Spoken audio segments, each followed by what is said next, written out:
Good morning. Thank you so much to all of you who are joining us today for this year's Talk to the Hill, and to everyone who helped prepare for this event.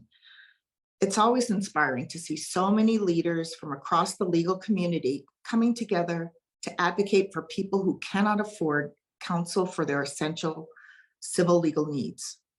Our legal system is dedicated to the principle of providing equal justice for all.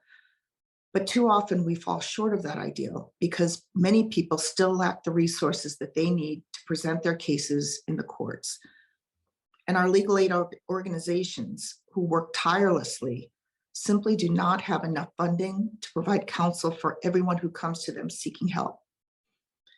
In recent years, we've made significant progress in closing this justice gap.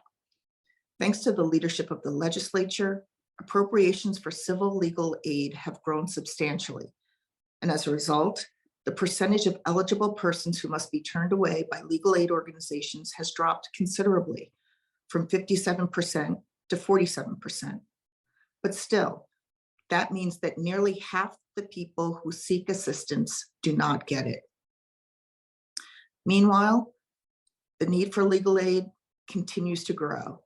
For example, over the last 3 fiscal years, civil legal aid cases involving unemployment insurance have quadrupled as compared with pre-pandemic figures. And cases involving domestic violence, housing, and immigration have all grown by 20% or more. The need is clear. Support for legal aid is also important because it helps to maintain confidence in the fairness of our legal system. Unfortunately, that confidence has been ebbing.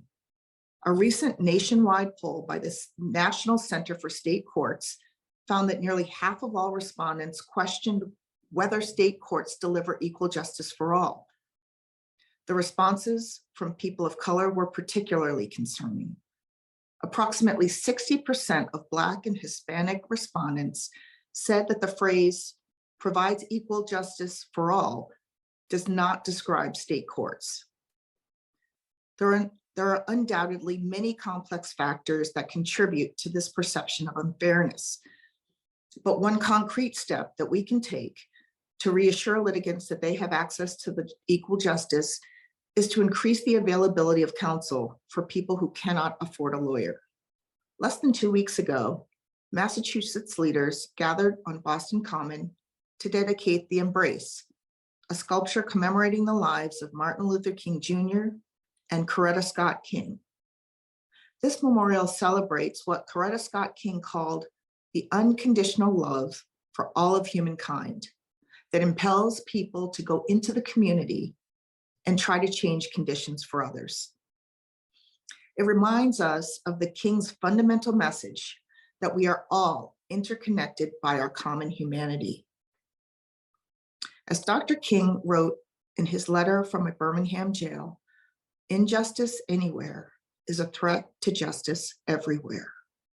We are caught in an inescapable network of mutuality, tied in a single garment of destiny. Whatever affects one directly affects all indirectly.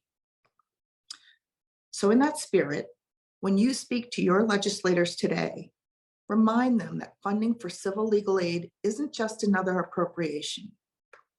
It is a fundamental step toward realizing the foundational promise of our legal system for everyone, that we will provide equal justice for all. Thank you.